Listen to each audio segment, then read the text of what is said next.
I can't tell you whether this is the right way or not. I won't know till next year on, kind of our results and how it goes. But so far, so good.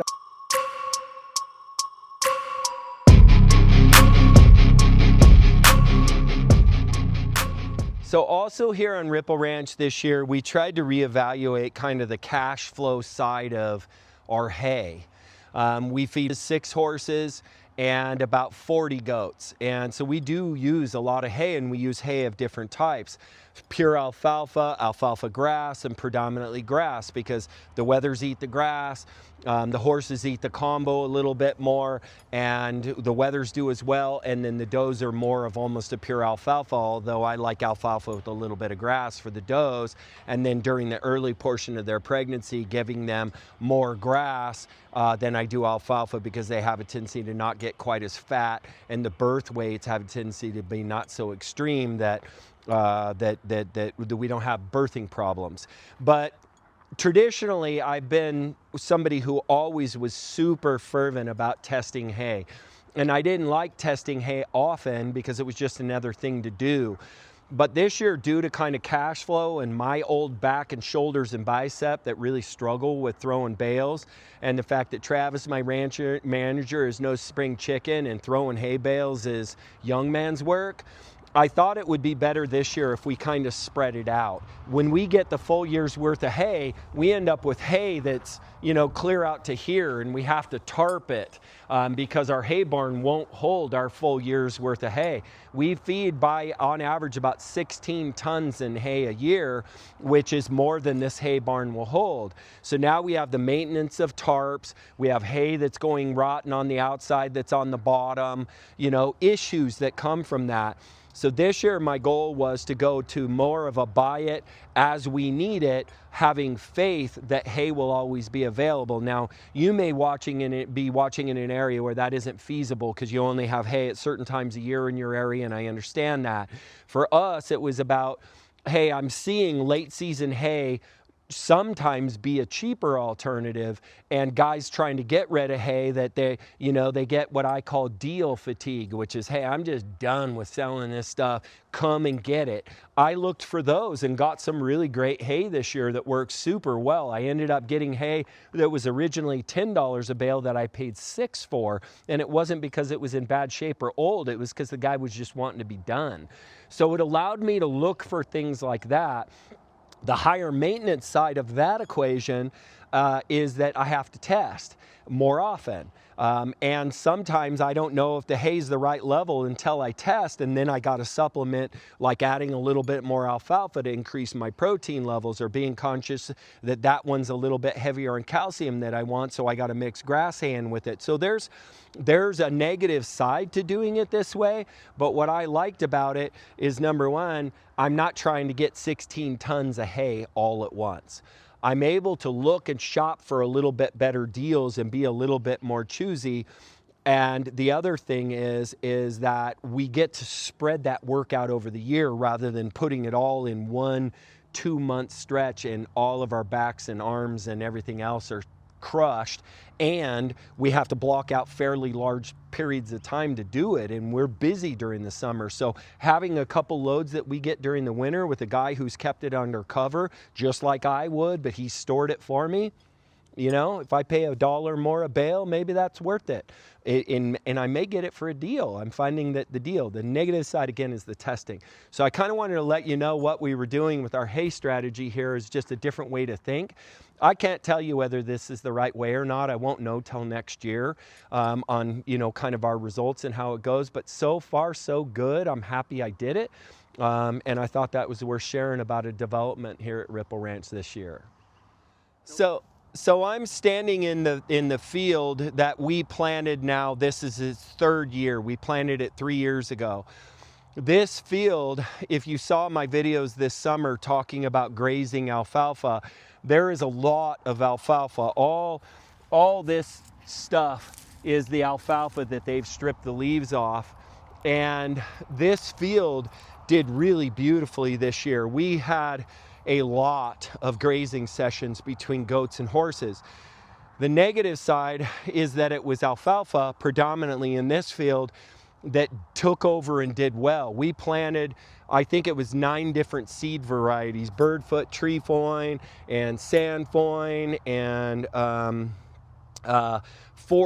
foraged chicory, and we even planted some turnips in here so that they would have those to choose from. But the predominant species that dominated in this particular pasture was the alfalfa, which then made it problematic to browse and graze because we had to be careful about it being too hot and being too much. So we just used very short grazing sequences with the does. We kept the wethers out of here because they can't handle this level of calcium.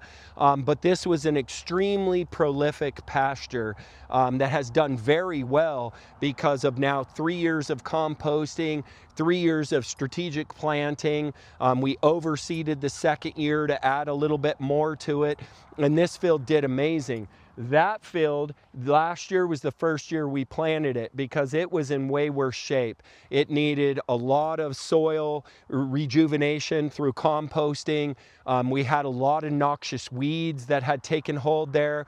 So we did actually spray this year to try to get some of our skeleton weed out of here, which doesn't have a lot of benefit and can dominate and take over. And so we planted this one this year, and a lot of the native species, as you can see, thrived. But when you walk that field, the babies that are going to be coming on this next year are beautiful. And we could have grazed it this year, but we didn't because we just wanted to let it have a year of just becoming a natural ecosystem in itself. So we're going to spread compost on both these again this year. We probably won't reseed this one because I want to see how it does without it, but we will have enough to make at least 2 more pastures up here, and then we watered. So this year was our most extensive year that we ever watered. We had a very set schedule. We had water on it. The small amount of time that we have, our negative here, if again you haven't watched our past videos, is that we only have water in our creeks and the ability to water out of those creeks up until about late June.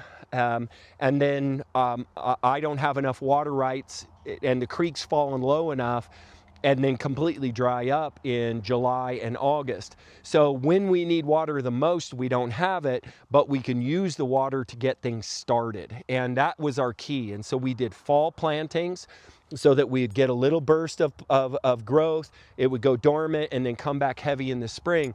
The problem is when we planted this in the fall, last fall we got no water, and it was so dry that nothing really got started, so it didn't get a chance to start to the spring. So I feel like I'm a little behind in that field in the strategy I used because Mother Nature didn't cooperate, but we did really, really well overall.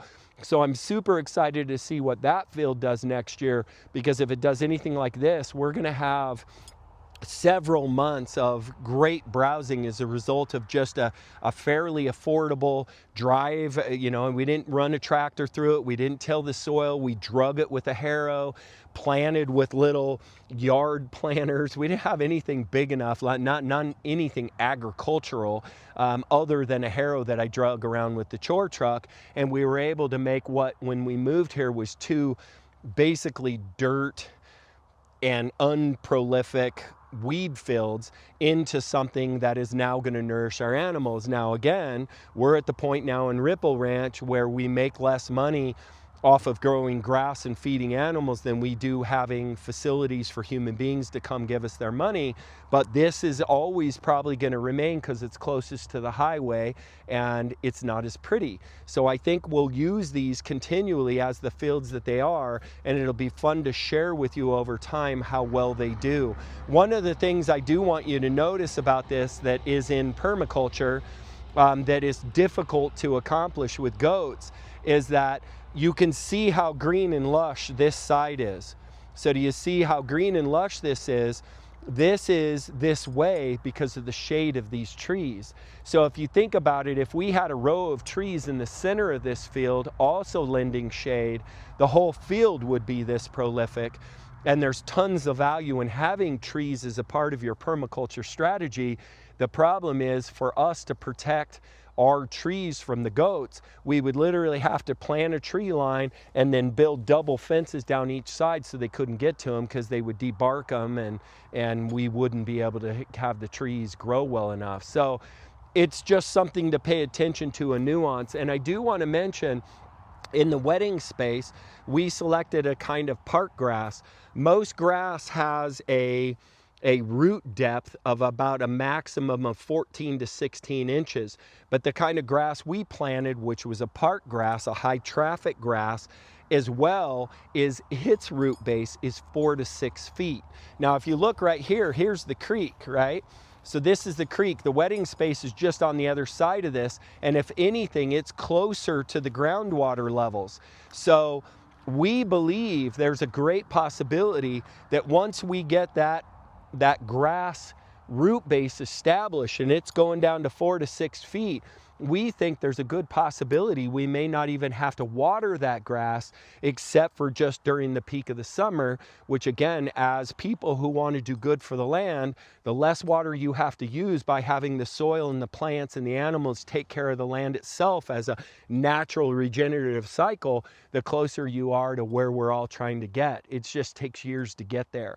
So it'll be fun to report to you how much we actually have to water that space in the future, because I don't think it'll be very much. If we get a 4 to 6 root structure base in the reception area, that will be down to the groundwater levels, and I think we won't have to water it. So that's kind of some of our planting stuff that we did this year.